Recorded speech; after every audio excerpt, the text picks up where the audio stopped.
my aim has always been ensure that we have a rich, flourishing human world and a rich, flourishing non-human world. My idea of leadership is that we have a world where everyone is a leader in their particular sphere, in their particular way. I talk about democracy, particularly participatory democracy. People's assemblies, representative groups of people get to sit down and debate an issue, work through the problem. Under UBI society, people decide for themselves how to spend their time, energy and talents. Some amazing discovery from the deep sea ocean, and it is totally astonishing. That's the creativity of nature, that it can go and put life into, the most incredibly hostile kind of environments, deep sea vents, pressure, all those sorts of things. And we are human animals. So we are part of that creativity. So we have enormous possibility. The idea that we can only live with a world that's as boring and homogenized as the world we have now doesn't make any sense.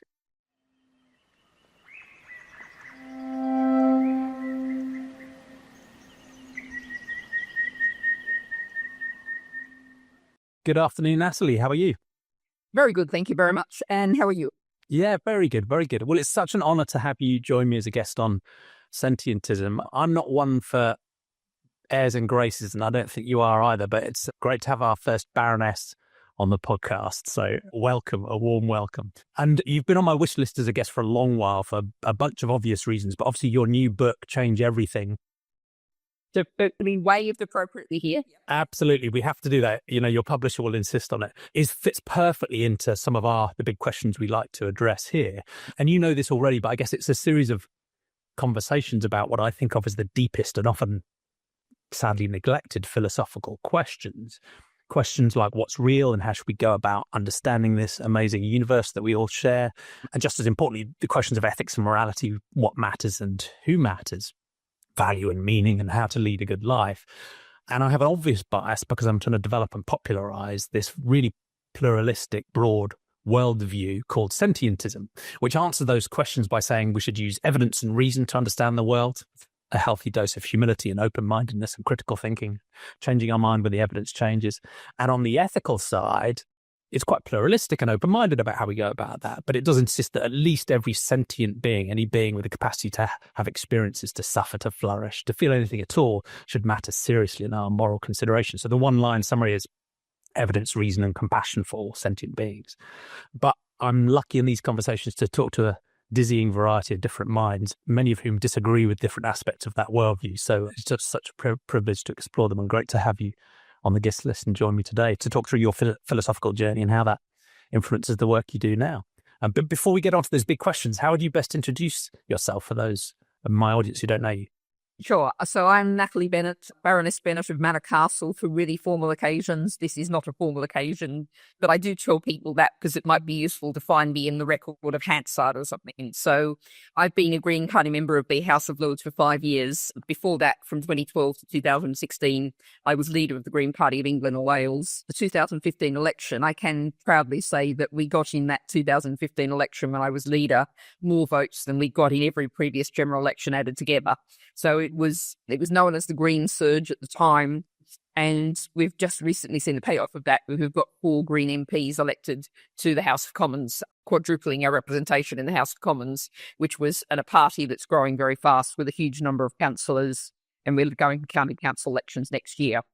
And that's despite the challenges of our electoral system, which does not give you anywhere near the MPs that your votes warrant. Well, and then the votes that we got, if we had a democratic electoral system, a fair electoral system, we would have got 40 MPs. So that's, yes, democracy, it would be a good idea. So that's the kind of professional side. If you go back before that, I was a journalist for 20 years or so, and I finished up as editor of the Guardian Weekly, international edition of the Guardian. I spent 5 years in Bangkok, where I was also a volunteer with the National Commission on Women's Affairs. So I'd say my first politics is feminism. And I became a feminist at age 5 because I was told, because you're a girl, you're not allowed to have a bicycle. And my 5-year-old self went, that's not fair. And in fact, I went through all of my childhood, my school years, consistently being told not only could I not do something because I was a girl, I shouldn't even want to do it because I was a girl. And so that's, one of the really shaping aspects of my life and the concern with fairness. So that's the foundation. So 20 years as a journalist, 5 years in Bangkok. my academic background is I've swerved close to a PhD several times and then run screaming in the other direction. So instead, my academic background is broad rather than that kind of narrowing. So my first degree was in agricultural science. And that makes me really unusual in politics. And there's very few people in politics from a scientific background. And that is a huge problem. And so if you're a scientist and you're interested in politics or you're heading that way, think about combining the two because we need a lot more of that. Agricultural science, and then I went and became a journalist and started my next degree, which was Asian Studies, basically history and politics, which I did through University of New England, which is sort of like Open University here in the UK. And then I was in Bangkok and I was doing a lot of work for the United Nations, World Health Organization, etc. And they paid you more to do the same job if you had a higher degree. So it was one of the reasons why I started a master's in mass communication through the University of Leicester, again, externally.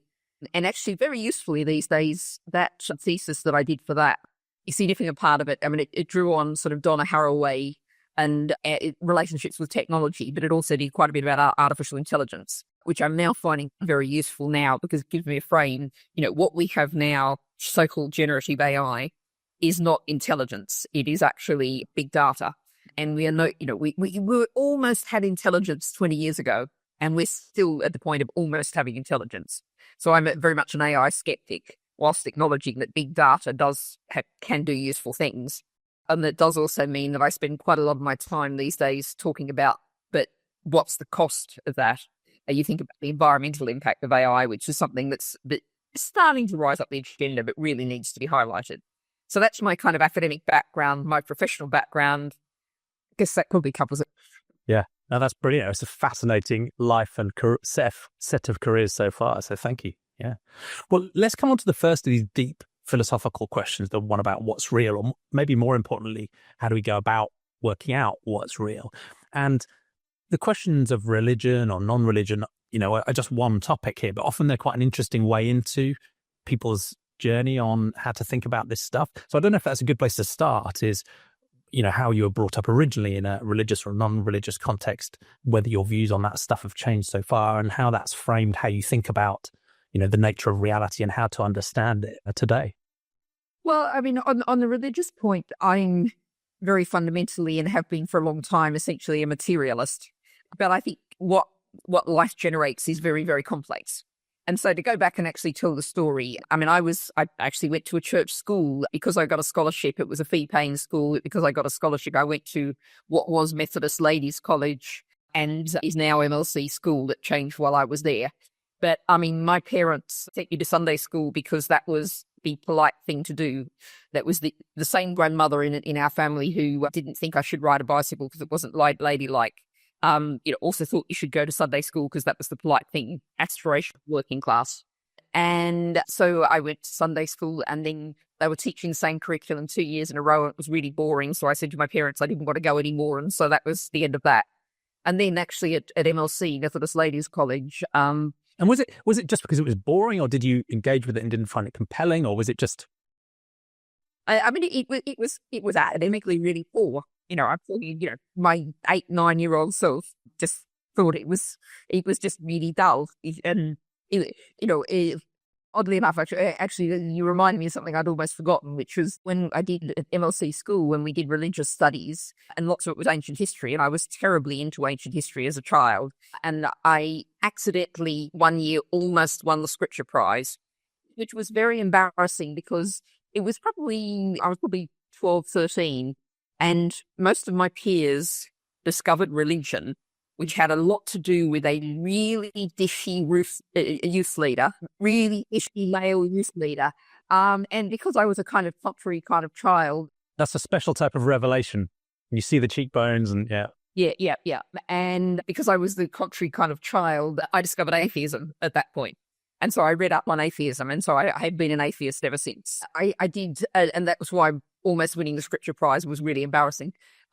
And I did, when I was doing Asian studies, I did get a little bit interested in, there's a sort of aspect of form of Hinduism that's essentially says that, what the Godhead, the spiritual, is basically inside every person, every living being anyway.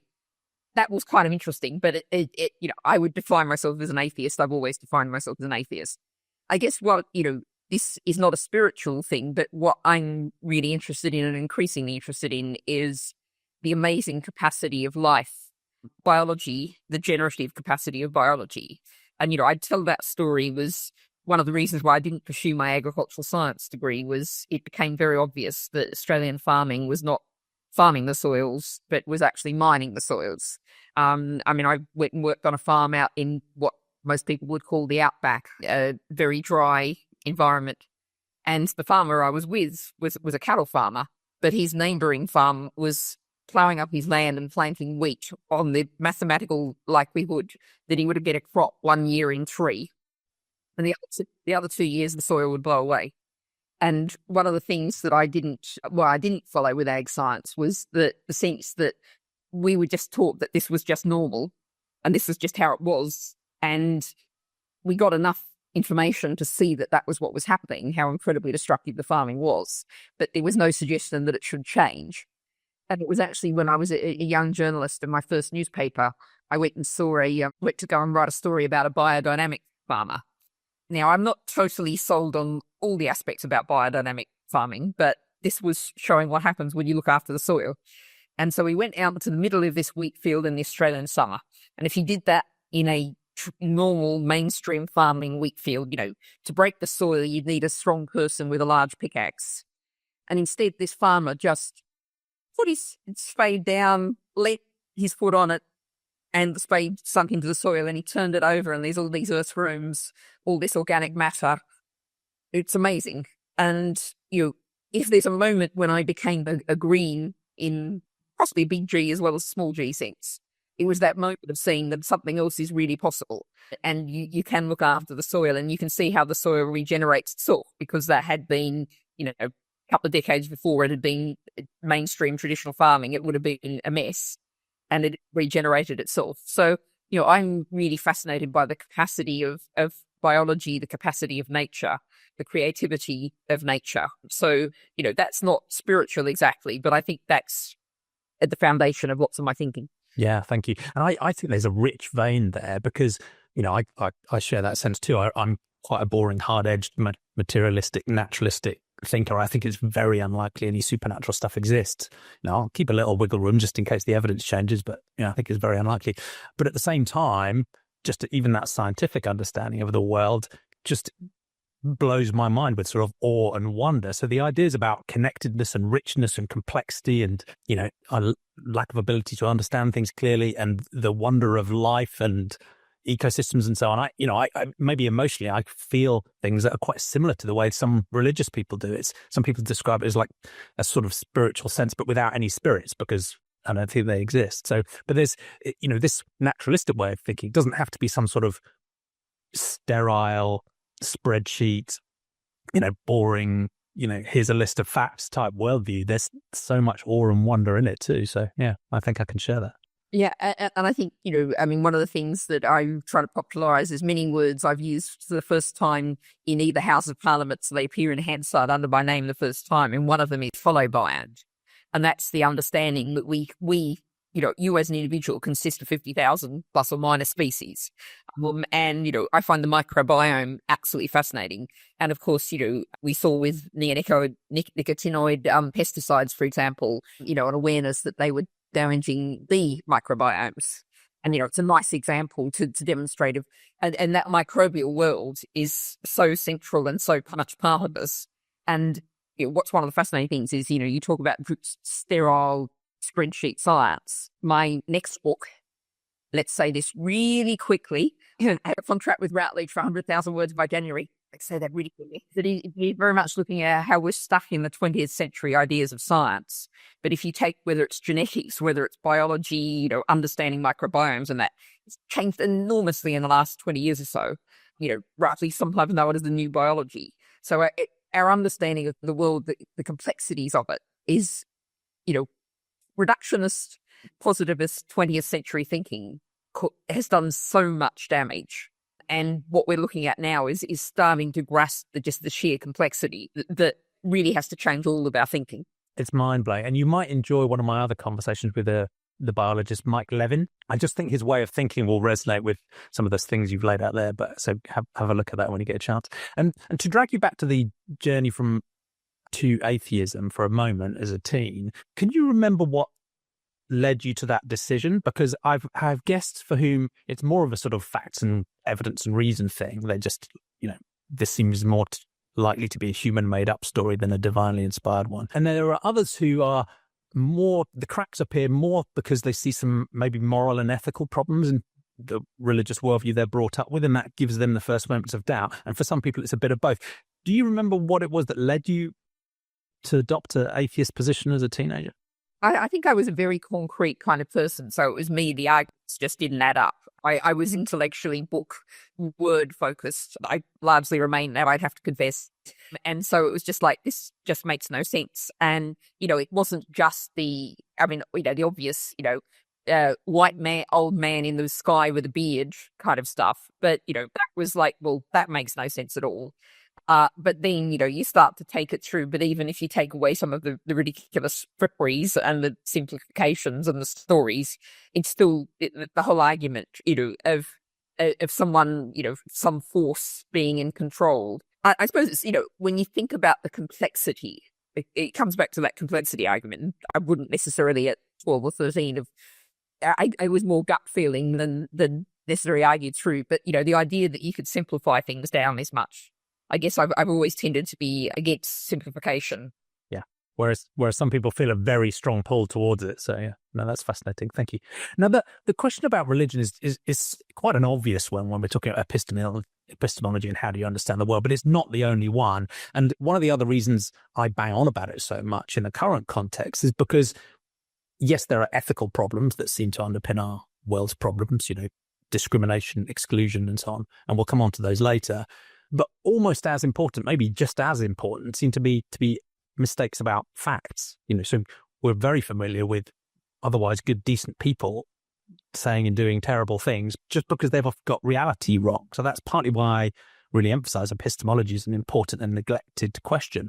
And you can see that playing through in today's dynamics around unfounded conspiracy theories and misinformation and disinformation. And I'm interested, this would be a 3-hour conversation in its own right. But given your experience both in politics and in journalism, which engage deeply with those questions of, facts and reality, or at least they should, do you have any sort of sense about public epistemology, where it is and the nature of the problems we're facing at the moment? I mean, of course it's happening, Russian disinformation campaigns on Facebook and all that sort of stuff. But that's a very narrow and I think entirely wrong explanation of cause. I mean, it's happening, it's there, it's visible, it's demonstrable. But what we have is, why the book is called Change Everything, is we're in a period, we've had 40 years of neoliberalism. Before that, we had 40 years of social democracy. The old answers are not working anymore. In the political framework, and indeed, even in our science, the narrow kind of science, that reductionist 20th century science, people, they mightn't be able to give you the whole detailed argument about what's wrong with 20th century science and its application in the 21st century.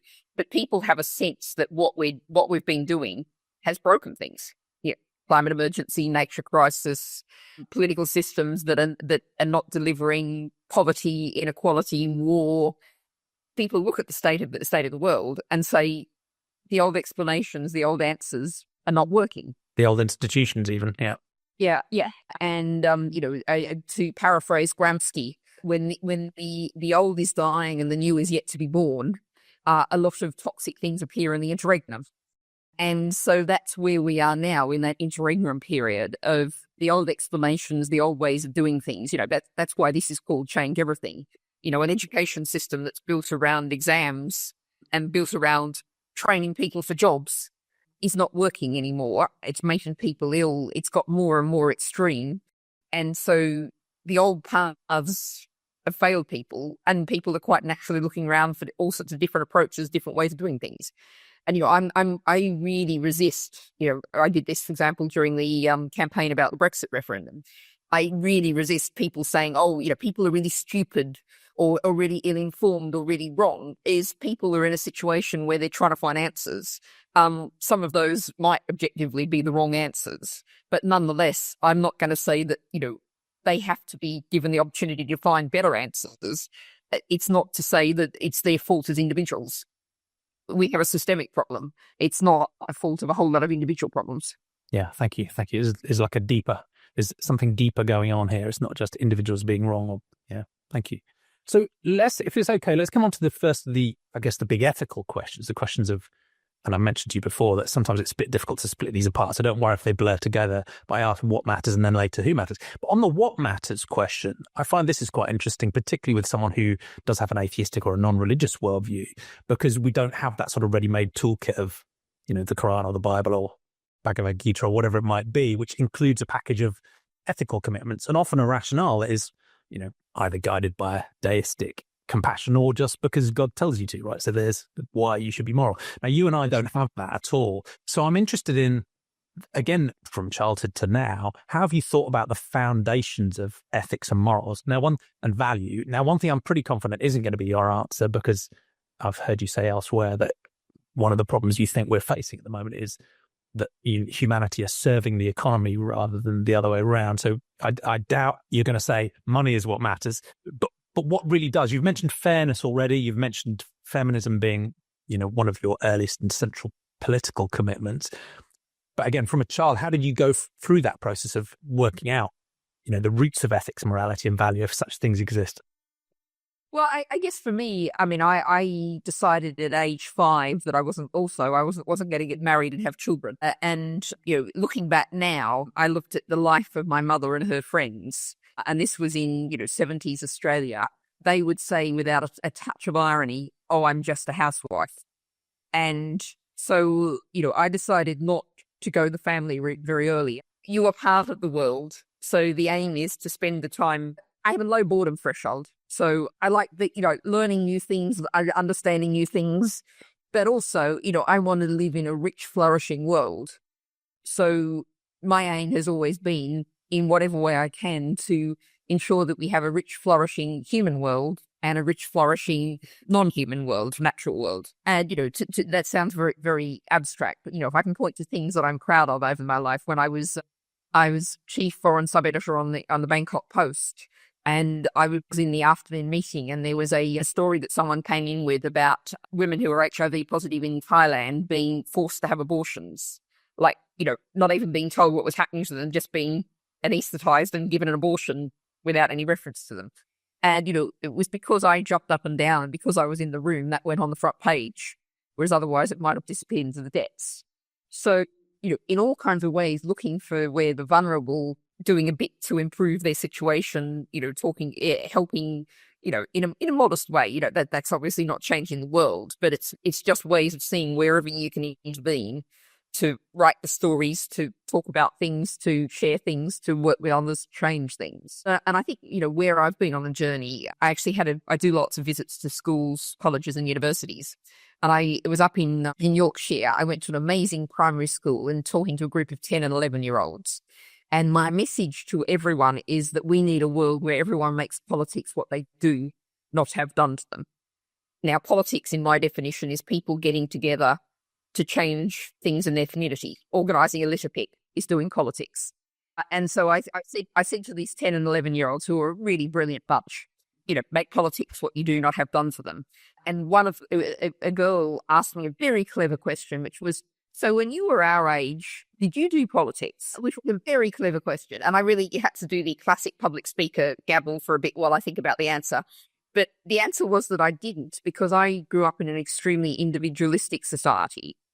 And I raged about, at age 10 or 11, I was already raging about how things were, particularly on the feminist side of things. But I didn't know that you could get together with other people to change things. There was nothing in my world at that point that taught me that you could do things collective or communally. Everything was just what one individual person does.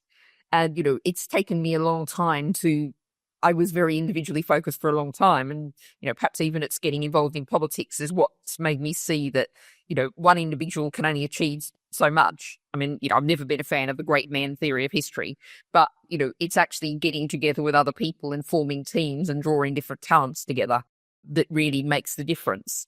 But the aim is to build those, other people's capacity, build society's capacity. So when I was leader of the Green Party, one of the things that I said that I think is really important is I think a leader's job is not to, you take the far right model of leadership, which is, usually a man, often in a military uniform, riding on a white horse and, okay, everyone, just follow me. That's the kind of right-wing model of leadership. My idea of leadership is that we have a world where everyone is a leader. And this very much ties in with, I've got very interested recently in Indigenous thinking.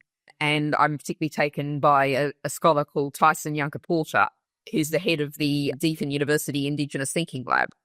And one of the things that he writes about and talks about is, Aboriginal thinking is very much embedded in a sense of place, and most Indigenous thinking is. And all of those, the stories, the spiritual framework means that one person might be the expert in this valley, but up on the hill, someone else is the expert. And the expertise and the leadership effectively is shared around. And people can develop an amazing level of specialist knowledge about one thing. And there's one thing, they might be the person who's good at gathering this grain crop or something. And so it's that shared leadership model rather than the hierarchical, pyramidal leadership model. And, what I would say now I've evolved towards is encouraging that wherever I can, and encouraging everyone to feel like they could be a leader in their particular sphere, in their particular way. And again, that sounds very abstract, but thinking about the anti-fracking camp near Blackpool, there was one that was there for years. And, of course, this was a successful political campaign that we eventually got a moratorium on fracking in England. And, one of the people who led in that and contributed to that, I never met her, but she was a woman who every Thursday she cooked a car full of quiches and fed the camp. And everyone went, oh, it's Thursday, it's quiche day, yeah. That's showing leadership, in a very sort of, female-defined, what was often defined as female-confined kind of way. But that's someone who's leading, and seeing that as leadership and encouraging and allowing that to flourish is, what I see as my overall aim in life, I guess. Thank you. So it's a collective effort, one of collaboration, where individuals can lead and make their own contribution, where we think about politics in a very engaged, granular sense, where everyone can and should participate in it. There is a sense of fairness and a concern, particularly for the vulnerable, as you said. And what it sounds like is at the root of it is that concern for flourishing, in that you want to see individuals and ecosystems and flourish together. And the way I think of flourishing, I don't know if you define it the same way. I think of flourishing from it's best thought of as when you think about it from the perspective of the being or the system itself, rather than something we look at from outside. Because I can look at another system over there, or even another individual over there, and I might have my view about what is flourishing for them. But what's most important for me is their experience of flourishing and what they want from their own experience of flourishing as well. So I don't know if that resonates, but that seems to me to be a very well-grounded foundation for ethics, because in a sense it is one of compassion, of concern for another, and wanting them to have a positive, good life, right? That's what flourishing is really about. You might set it against suffering being generally, negative experiences. Flourishing is a life of generally positive experiences, no doubt with some challenges too, but I think, this is where, I guess in some ways my initial training as a scientist, this is founded in science. What's a flourishing ecosystem look like? It's one that's got lots of diversity, lots of different organisms have their chance to play it out. And so, I'm going to mention another book here and try to have a chapter in called Great Misconceptions, Rewilding Myths and Misunderstandings. And I have a slightly outlier chapter in that, which was talked about rewilding Westminster or rewilding politics. And I had some fun with this, with the idea of, I'm sitting at the moment across the road from the Parliament building. So over there, an Arrock's thundering through Central Lobby and a lynx sleeping in the Speaker's chair, and, on top of the throne in the House of Lords, a raven looking down with a beady eye as the minister's in trouble. But more seriously, it was like, if we take models of healthy ecosystems and think about what would our politics look like if it was a healthy ecosystem. And it's very, very different to our politics now. And it really helps to foreground one of the big problems with British politics, which is the concentration of power and resources here in Westminster. We are the most centralised polity in Europe. And people sort of don't realise that. We started off by talking about how we're not a democracy. We have a government, Sir Keir Starmer, with 100% of the power, with the backing of 33% of the people who voted. That's one problem, but the centralization of power and, of course, the lack of diversity of people having a say about things here. And you can take the model of ecosystems and think about what a rewilded ecosystem's like and think about what a rewilded politics looks like. And again, that's drawing that inspiration from nature. And of course, we are human animals. One of the things I talk about, I think, in Change Everything is, the Shard in London, the most sort of unnatural looking building you can possibly imagine. But still, in a way, that was made by human animals. It is in a kind of way part of nature. And again, lots of the indigenous thinking, many indigenous thinkings tend not to draw a line between nature and humans in the same way as our intellectual framework does. Yeah, I mean, you could see that almost as a phenotypic expression in the same way as a termite mound is in that sense. And, I draw the comparison with there's an invasive ant, I've got the name of it now, but an invasive ant that's actually built something 100 times as large, one ginormous ant nest down in mid. And so, yes, other species, not so often and not often at our kind of scale, but other species do alter their world in the same kind of way. And that's just what we're doing. Yeah.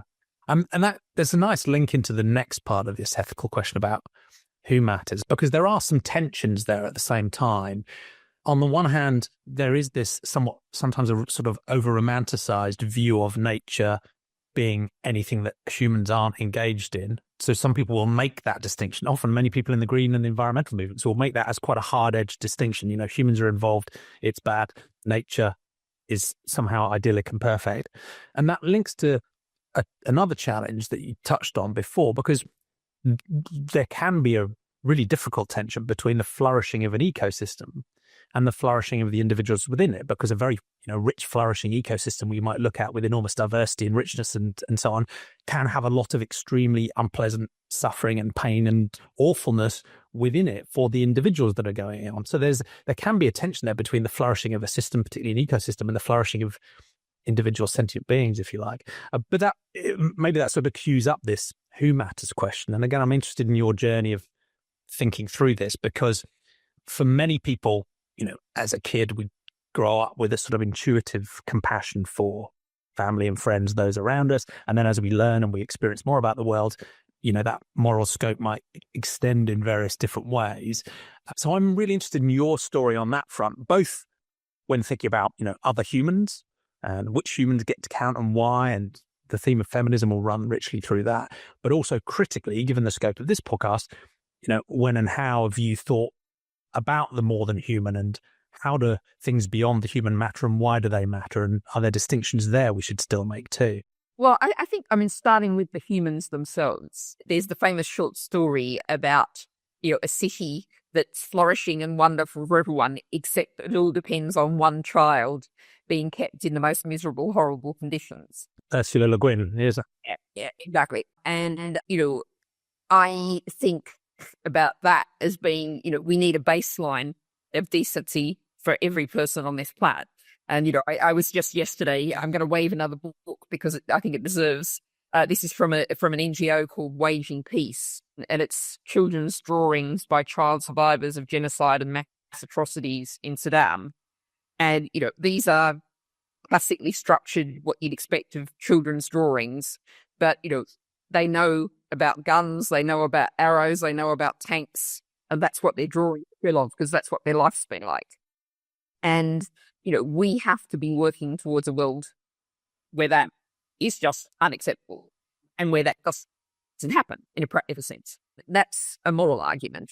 Although I think we also have, and this is something where I think we're going to see a huge change around in thinking and public debate, in that at the moment, and we still have lots of mainstream politicians going, we've got to create jobs. We've got to create jobs. And this is, in the British context, we're talking about where we're short 100,000 carers, 50,000 nurses. You can't get an HGV driver for love nor money. Birth rates, the current British birth rate is 1.44 children per woman. We have, obviously, the human race has, risen to enormous numbers, but we're about to see a collapse in human numbers, and we have fast aging populations. And there is as well as a moral argument, there's a practical argument here to say that we need to treat human energy, time, talents, capacity as a scarce resource that needs to be treasured. because we need all of those children in the future to tackle all the problems that our societies are facing, our climate and nature crisis, social crises, all the rest of it. We cannot afford to waste human potential by, having children that at age 5 are stunted and their brains are never going to fully develop to anything like the capacity they would have had, et cetera, et cetera. Who are mentally enormously scarred by living experiences of war and all the rest of it. So I think, I will make moral arguments, but to people who won't accept the moral arguments, I will also make the practical arguments, is that we have to understand that human potential is there. And if we take that to non-human animals. And to pause for a second, so it does feel like this runs through your politics quite deeply, and that you are saying that, you could say this system as a whole is flourishing, but if there are individuals within that system that are not flourishing, that is a moral problem. So in the same way as, to take an extreme example, someone could look at the historic industries of chattel slavery, or even the industries that involve modern slavery today, and say, well, look, this industry is flourishing, everything's fine, right? Look at the numbers. You would say, no, there is a moral problem there, because the individuals matter and their flourishing matters, and there is an imperative there, which you could also, and I think you might, broaden out to thinking about the economy and growth as a whole, because people will say, well, the economy is flourishing, we are growing, and your counterpoint will be, okay, but the individuals matter, their flourishing matters, and if the individuals aren't flourishing for whatever reasons, that's not justified by the flourishing of some, overarching conceptual system, right? And I actually find this and the whole argument about growth and, the fact that we can't have infinite growth on a finite planet is one of the foundational, understandings of green political philosophy and green thinking. It's one of the reasons why it sometimes surprises people in Change Everything. The first chapter is about universal basic income. There's lots of arguments for this on the basis of human rights. Most people accept the right to life, therefore you need to eat. Therefore, you need an income. There's lots of moral arguments like that. But it's actually where I got to eventually is thinking about a UBI society is fundamentally different, because in our current capitalist economy, it's bosses who decide how most people spend their time, energy and talents. Put aside retired people, and put aside people who might be lucky enough to work for themselves. But a lot of the time, for most of us, you're spending the bulk of your waking hours and a lot of your energy doing what someone else tells you to do. In the old Soviet system, people were told, the state told them what to do. Under UBI society, people decide for themselves how to spend their time, energy and talents. And I think that individuals, people within them, have the capacity to know what's the best way to spend their time, energy and talents. It might be, start a community, spend your days running a community garden down the end of the street. It might be spending your days going around and visiting some of the lonely old people in the community. It might be all those kind of things. And those things will be actually far better for society than, going to work in a horrible call centre where you have to answer a big call in 52 seconds and you're timed when you go to the loo. And then all of us have to live in a society where we have to ring up those call centres and everyone has a miserable time. And, behind this is the understanding that we're trashing the planet and creating a thoroughly miserable society. The misery is now very widespread and spreading all of the time. You look at our mental health epidemic, crisis of mental ill health, we're not doing well. And in fact, one of my things, where do you find hope from? I often talk to audiences and run a thought experiment. Imagine that we created this really wonderful society where everyone who wanted it had a secure, well-paid job. Education was free. Everyone had a secure, comfortable home of an appropriate size for their needs. Imagine we had that society and then the scientists came trotting out and said, oh, sorry, folks, we've just discovered there's a climate emergency. Now, that would be really politically difficult. Whereas where we are now is saying we have to change everything. It's patently obvious that we have to do that to create a better society, as well as to deal with the physical limits of this one fragile planet, the fact that we're exceeding 6 of the 9 planetary boundaries. These things go together with a society that's not working. Yeah, thank you. Well, let's move on to the more than human now. And this is a absolutely fascinating space to explore, where often people's intellect and even their emotional commitments clash brutally with some very powerful social norms about, how and when we think about non-human animals, such that, in most societies around the world, animal agriculture is considered normal, acceptable, maybe even good.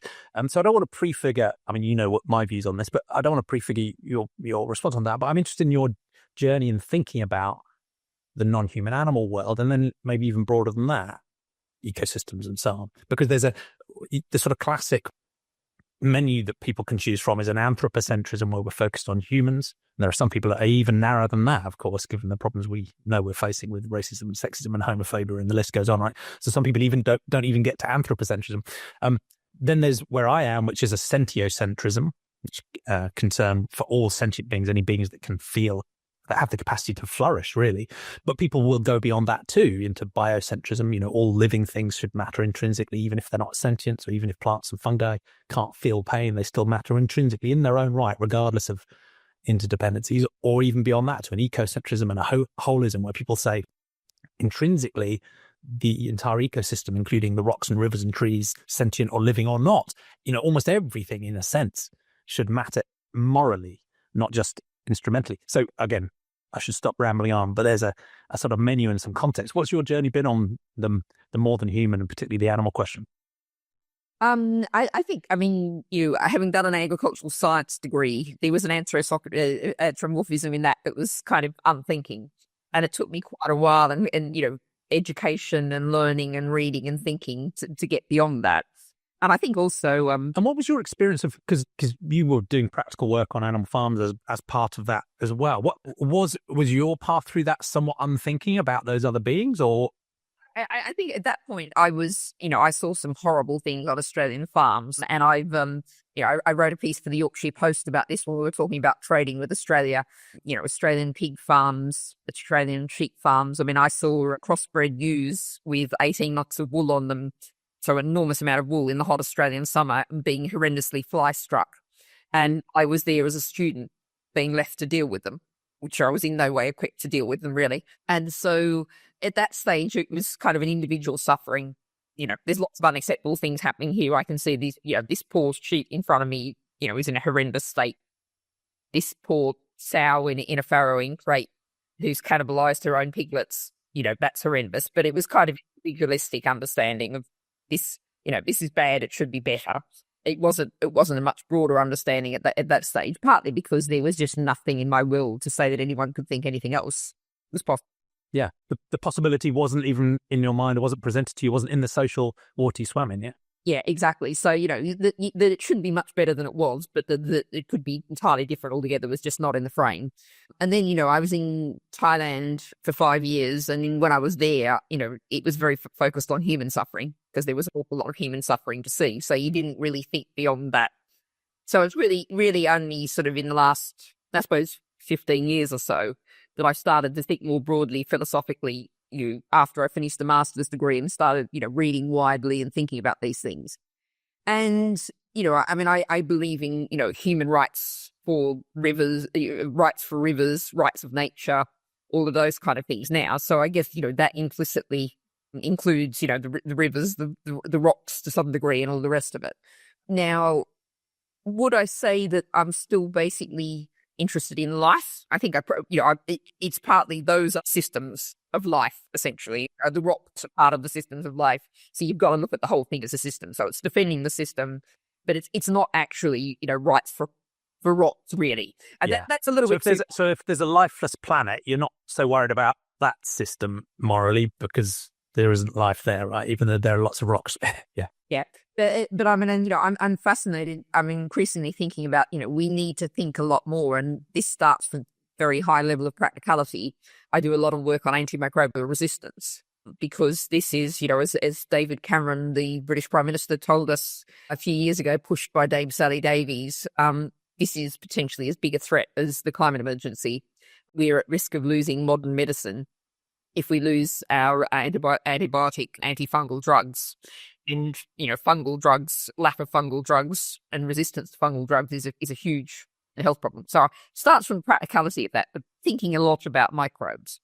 And one of the things we have to do is develop our respect for how complex the science is starting to show us just how complex and sophisticated they are. This whole scientific area of biofilms, which is essentially how microbes protect themselves from the assault of our drugs, etc. And, they are very sophisticated. And when it's a struggle between us and the microbes, we don't by any means always win. even now at the point where we've got the level of, scientific knowledge and that we have. So I think, understanding that we live essentially in a microbial world, they've been around for about 3.4 billion years, is actually having that understanding is actually really important, having respect for their capacities. If we don't do that, we're actually in trouble ourselves.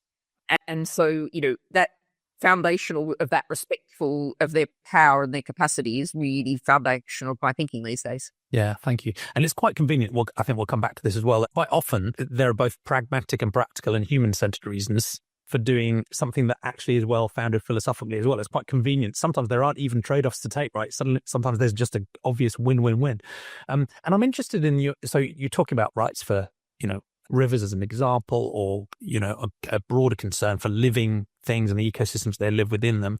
And I think many people who say, ascribe to a sentientist worldview will go along with that as well. Some of them because, they think that those entities and those systems are intrinsically morally valuable. And some, like me, because I'm a bit more strict about sentience, because those things are deeply and instrumentally and powerfully important to all the sentient beings. So I can imagine if there was a living planet with no sentient being on it, so there's no individual there that can experience anything at all, to me, from a distance, that planet might be intellectually fascinating, but I don't think it's morally significant. Whereas some other people will disagree and go, no, even if there's no sentient being in the entire universe, the plants and the fungi and the ecosystem living there has still an intrinsic moral value. I suppose one of the things I'd put for you is I'm not sure that we really have the knowledge to know where to draw the sentience line. Oh, completely.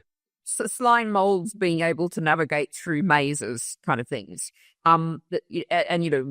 The whole worldwide wood, how plants, potentially can communicate with each other if flourish their young.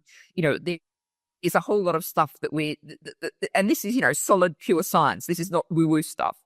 The solid science is showing us more and more how much more complex. And, this goes for everything from, understanding more and more that lots of non-human animals have cultures, have different, populations develop different ways of doing things, but that bird brain is an entirely wrong insult when you look at Caledonian crows and how clever they can be and all that kind of stuff. But, all of this science is coming down and down and down.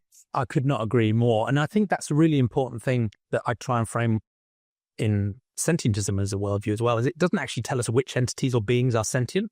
It just says use evidence and reason and lots of humility to try and work it out. So if you want to have a good faith exploration of whether a Venus flytrap might actually feel something as they snap on an insect, absolutely, we should take a scientific open view there. And if the science leads us to have some decent credence that some types of plants, for example, are sentient, then we should care about them morally. That's part of sentientism. So sentientism isn't just saying you have to draw the line at animals, non-human animals.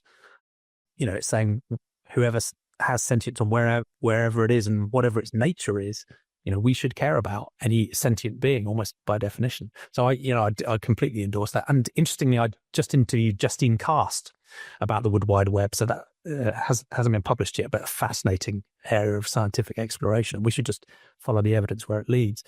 But I think even with my stricter version of sentientism, that still leads me to have a really rich environmental and ecocentric concern, because, we can't have flourishing sentient beings without, a healthy ecosystem for us all to live in part. So I think there's still a lot of overlap there, but I'm much more focused on making sure we include all the sentient beings than I am on insisting we exclude rocks, rivers and trees or other things that might not be sentient. It's that inclusion that is important for me. So when I'm working with people who have a much broader, maybe biocentric or ecocentric concern, it's interesting to ask, okay, fair enough, but do you still draw a distinction between the moral significance of a sentient being that can experience pain and suffering and maybe, a living entity, assuming blades of grass aren't sentient, that is living and is an important part of our ecosystem, but cannot experience pain themselves? Is there a moral distinction there, or would you say that, there's no real moral difference between cutting a pig and cutting a branch of a tree? I mean, it's where we come to the practical point here, which is you have to eat something. And I'm going to eat a carrot, not a cow. We fit within that framework. So in a kind of way, you have no practical option other than to do that. Yeah. And I think you can do that two ways. I think even if you had a very expansive view of sentience, you could still justify eating plants because you have to, right? But there's a secondary reason, which is you could think about degrees of sentience or richness of experience. And, personally, I'm very, very confident a carrot has no experience whatsoever for a bunch of reasons. Pretty confident. But even if they did, I think just because of their evolutionary history, their information processing architecture, not that they have one, and and the adaptive history and their behavior and communications of a carrot, lead me to see a pretty clear distinction between them and a pig or a fish or a chicken and so on. So that's partly why I choose to eat that, the bottom of the trophic chain as well. So yeah. No, there clearly are things that are not, but the interesting thing is actually when you come to microbes, that one microbe on its own doesn't mean very much. When you have a whole population of microbes, there's some pretty sophisticated emergent properties that you start to see in that kind of environment. Which is not to say that I'm saying that microbes are sentient or anything like that, but it's just it's all far more complex, and the line is far fudgier than is sometimes claimed. I completely agree, and I'm a big fan of fuzzy edges and continued never-ending exploration to work out where those edges might be, even if those edges exist, and recognizing that rich interconnectedness. As you say, the sort of narrow version of reductiveness doesn't necessarily help us. We have to recognize that interconnectedness as well, even if we do pick out certain beings or certain entities as having a particular moral salience, as I think you do with for example, non-human animals. So, but that can be.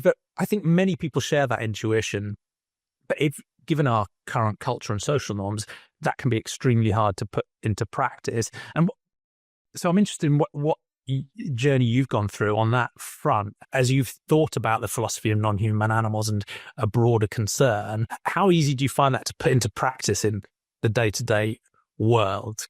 Well, this is where I would always stress that I'm concerned with system change, not individual behavior. We need to make a world in which it is easy to make the morally, practically decent behavior the simplest, cheapest, obvious thing for everyone to do. And my story on this, goes back to 2006 when I first joined the Green Party and started knocking on doors. And, this little old lady came to the door walking painfully with a stick, and she saw my green rosette and she practically burst into tears. And I was like, I made an old lady cry. What have I done? And she said, recycling. And I had to restrain myself from saying, actually, I wanted to talk about the election, really. But the reason why she was so upset was she felt so guilty because she couldn't recycle her newspapers because the bin was 500 meters that way and she couldn't carry the newspapers. And, I always use a case study of, this is a systemic problem. It's not individual behavior that fixes this. We have to change the system. And so, I became a vegetarian. I've lost track now, but, I don't know, 12, something like that, 15 years ago. But I'm not a vegan because I also, just for medical reasons, can't eat gluten. And I would struggle to find anything to eat a large amount of the time out there in the world. That's a different level of challenge, isn't it? It's just a practical problem. And, I spend my time trying to change the system, tackling factory farming, focusing on, the most exploitative forms of animal agriculture, because that's where, making the big systemic difference is more useful. And just being able to find something to eat when I'm leaping onto the train, you have to go where you have to go. Yeah, I understand. And I think the most important thing is to focus on the ethical implications of animal agriculture as a system and then work from there as far as possible and practicable to try and drive that system change. And that does involve individual decisions as well. But even the definition of veganism has as far as practicable and possible within it. So it's not some sort of perfect purity standard. So, but I think that systemic change and that ability and willingness to drive even radical change to those systems is the most important thing we can do. And that's partly why, the radicalism in your book is sort of fresh and appreciated. Because to come on to the final question about, how do we make a better world? In a way, there's a bit of naivety in this sentientism idea because it's talking about use information about reality to understand it as well as we can with humility and have a compassion for all sentient beings that should guide the better world we're trying to make, this world of flourishing for all. human and non-human sentient beings. But in a way, the science and the philosophy that sits behind that is pretty obvious and quite boring, and the sort of thing that even a 5 or 6-year-old can understand. And the dark heart of the problem is actually in human psychology, in social norms, in political will and political structures, in institutional resistance, and in a way that's where the dark heart of the problem lies. It's not in the epistemic or the ethical underpinning so much, which partly is frustrating because the dead weight of social norms are so hard to change, but at the same time it's hopeful because underneath it all, don't nearly all humans want to understand reality reasonably well, and don't all humans really want to express compassion and care for others. So this feels like there's a latent good epistemology and a latent compassionate ethics lurking at the heart of at least most humans, maybe not the psychopaths and the sociopaths. But in that context, as you think about a better world, you've already told us about some of the themes in Change Everything, but I don't know if you wanted to lay out, I guess, the big picture of, the utopian vision you have in mind, if there is such a thing, and how we might move towards it. How do you frame it? Utopian vision, what I would say is we are in a really weird position in human history at the moment. First of all, we have the physical framework of human culture and lives around the world has probably got less variety in it now than it's had for virtually since we've been on this planet, because with globalization, with technology, the way people are living, there's less variety in the way people are living now than has been the case for a very, very long time. And more than that, what we've actually had, and it's an accident of history of the last 30, 40 years, is spread around the world has been the idea that, well, what we have now, this is just how it is, and we can't collectively decide to change anything. And, the person who I maybe just a tweak here or there. Exactly. And the person who, the next book really focuses on to attack quite strongly is Francis Fukuyama and the end of history thesis. And, it's not so much that he drove this idea, but he's a representativeness of what happened after the fall of the Berlin Wall. There was a sense that, and, what he was essentially claiming was, well, how people are living in 1990s America is the absolute peak of human existence that we were always meant to get to. And eventually everyone else around the world will get to the same place. And then we'll just keep going like that without any change forever. Now, obviously that looks extremely ridiculous now as a thesis.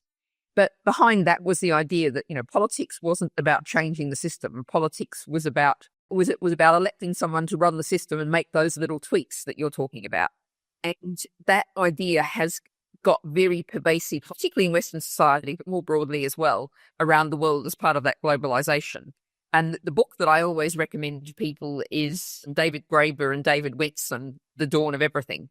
And David Graeber, of course, was sadly the late brilliant philosopher of the Occupy movement in Occupy Wall Street. But what this book is about how humans have lived on this planet for 300,000 years. And it looks particularly at the prehistory and indigenous history and things that can be recovered. And one of the stories from that is two adjoining tribes in North America before white settlers arrived. And, same kind of economy, same kind of structures, food, looked very similar, but one of them was a slave-owned society, and the other society explicitly defined themselves against, saying, we are the non-slave owners, and we have made a decision that we're not going to have slaves. We think that's a bad thing, and we're going to organise our society differently. If there's one thing we have to do in the current world is to restore to people the idea that they can collectively decide what society looks like. The dominance of giant multinational companies, the framework of, a 5-day week. Why have we not progressed from a 5-day week? We can go to a 4-day week, and this is a big growing campaign. And New Economics Foundation a few years ago did a 3-day week, and I think the 3-day week is about right, which interestingly is what teens back in the 1930s thought we'd all be doing by the 1970s. So, we can look at what we have and make decisions to change it. And where we got to now, there's nothing inevitable about the dominance of multinational corporations and the pervasiveness of corruption and the fact that, 5% of global GDP goes in corruption.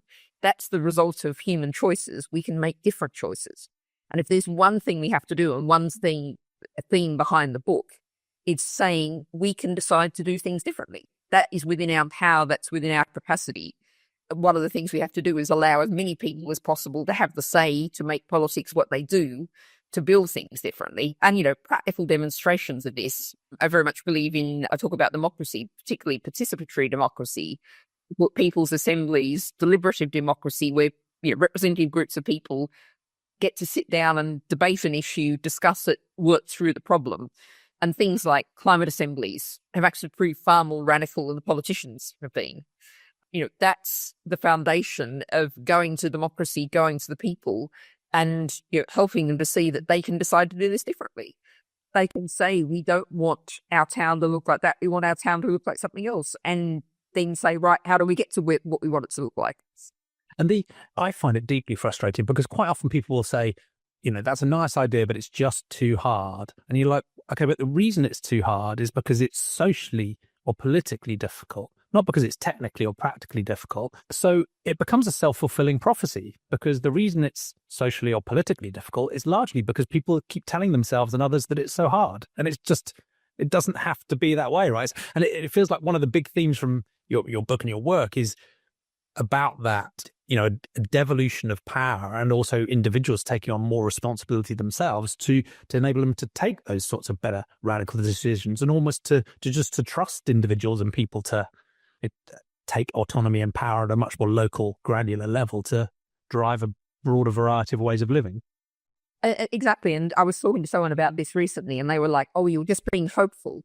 But, what's the foundation of my hope? We've come something of a full circle in that, I think biology, nature is amazing. And, I quite regularly tweet out or bleat out these days since I'm on Blue Sky, some amazing discovery from the deep sea ocean of this, absolutely ridiculous looking creature that doesn't, has an amazing lifestyle. And it is totally astonishing.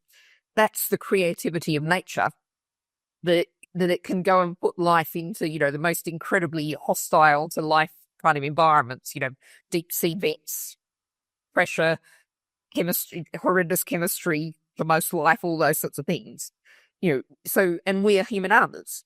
So we are part of that creativity. So we have enormous possibility. The idea that we, can only live with a world that's as boring and homogenized as the world we have now doesn't make any sense. Yeah, thank you.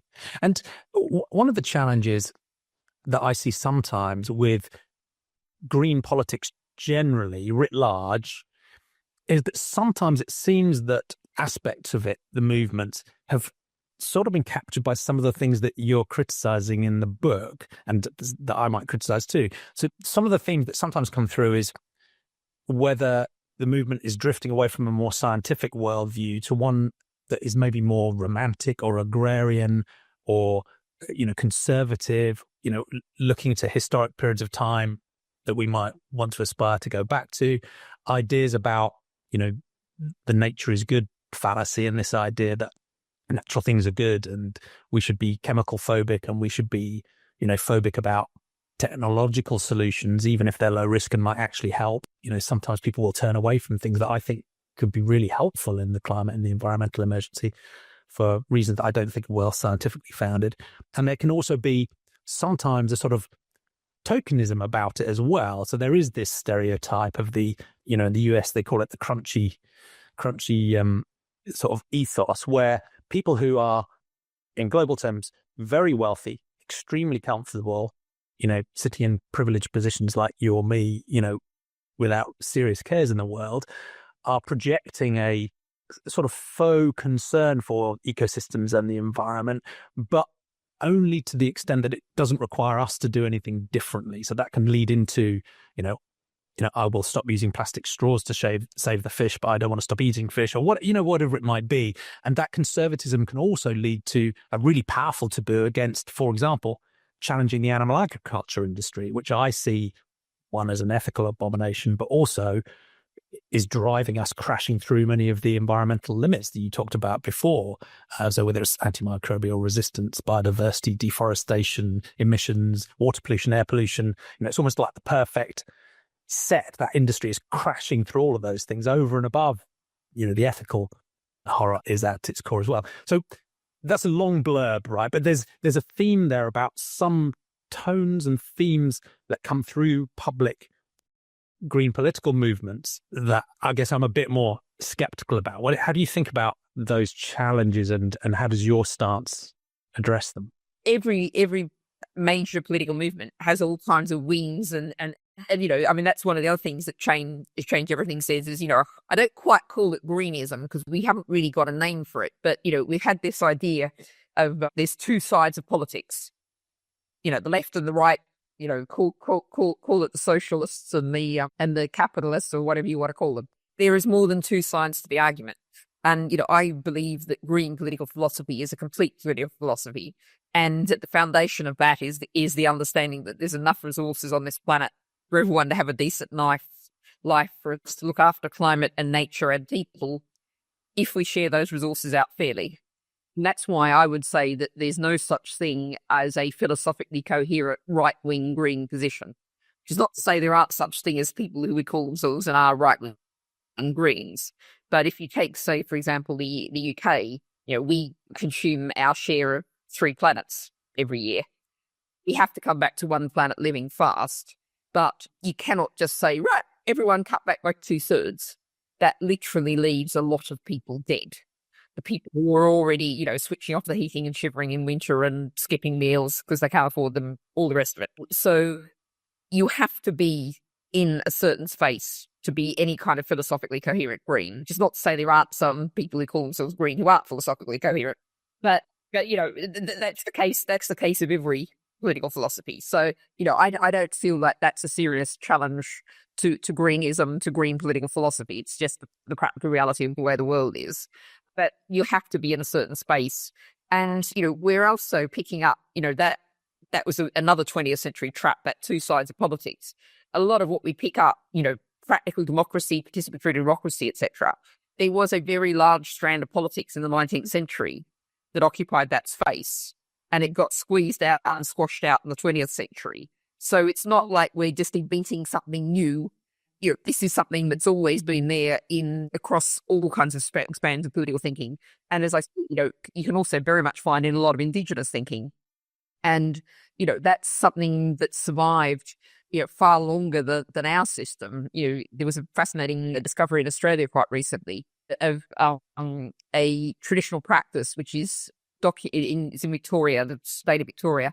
A traditional practice that was documented in the 19th century, of a ceremony that involved lighting a little fire and sticking a stick in it.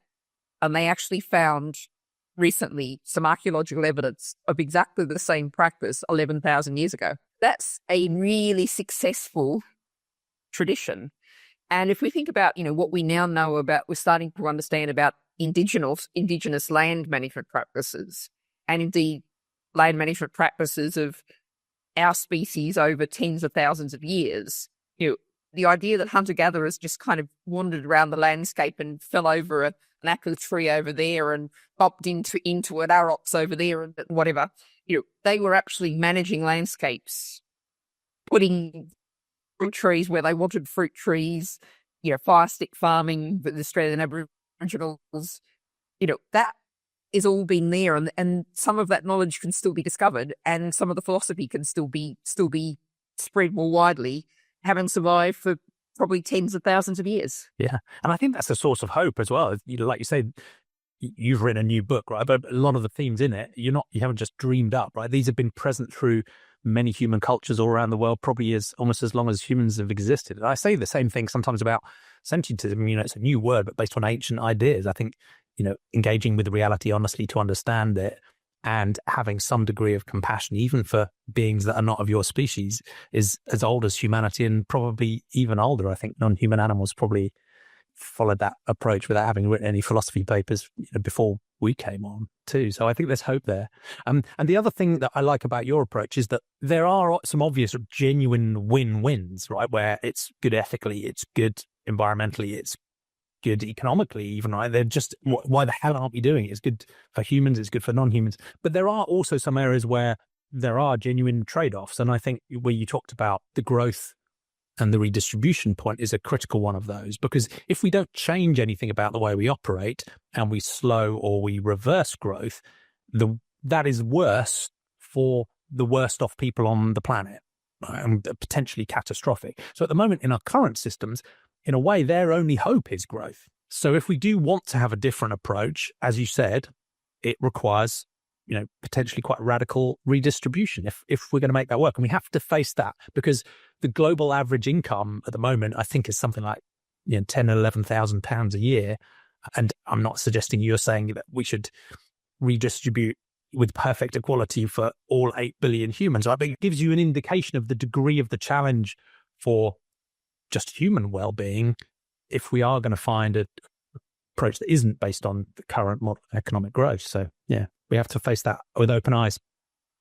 The growth model is the pie problem. Pie keeps getting bigger. Some people are only getting crumbs. Well, they get more crumbs if the pie gets bigger. We have to slice the pie out fairly. But I would point to another book, The Spirit Level. It's quite old now, but that demonstrates that more equal societies are actually better for everybody, including the economically best off 10%. They're actually still better off in a more equal society. That's another one of those win-wins, right? Is historically, as we've expanded our moral concern to others, it's been better for the people privileged enough to be doing the expansion. So, and the other thing is, coming back to the length of the working week. No one lies on their deathbed and goes, I wish I'd spent more time in the office. It's pretty rare. I think it's quite possible to imagine a quite explicit political trade-off where you say, okay, we're going to stop chasing GDP growth. We can't have GDP growth, infinite growth on a finite planet. What we can do instead is we're going to say every year aim to cut the standard working week by 15 minutes, say. Every 4 years, you get an extra hour every week to do with what you like. And so, we go to a 4-day week to start off with, and we work our way down to a 3-day week. You have less stuff in your life, but you have far more life to do with it, whatever you want to do with that. And, a 3-day week, even a 4-day week, people talk about refining and utterly transformatory, but a 3-day week is really giving people the space to have, a paid work life if you want to have a paid work life, but to have a family life, have a social life, and have, some kind of hobby, some kind of activity that may be, creative, constructive, might in some ways look like a job, but you're just doing it because you love it. And just think about what human life looks like in that kind of frame. And it looks so much better than what we've got now. So we're selling something difficult. We're selling something great. Yeah, and I think that's partly what you're capturing with your challenge of growth, because the way you think about growth now is it's about money. And money is a useful way of representing and sharing and distributing value, but it is not value, right? The value of money comes from the things we can do with it, which are ultimately about housing and shelter and food and sustenance and warmth and comfort and security. And then there are other things even beyond that, family, friends, meaning, purpose, right? And I think that's partly the shift that we need to make as well, is like actually get to the core of what value is. And this idea of flourishing you laid out at the beginning, right? Money is a tool that we can use sensibly or not, but the value is what really counts, and the flourishing is what really counts. And there are ways of doing that people already do today that aren't part of the economy, aren't part of the growth stats, and aren't measured in money. So it's been a fascinating conversation. Thank you so much for sort of talking us through your philosophical journey and how that underpins your work, your current book, and your new book too.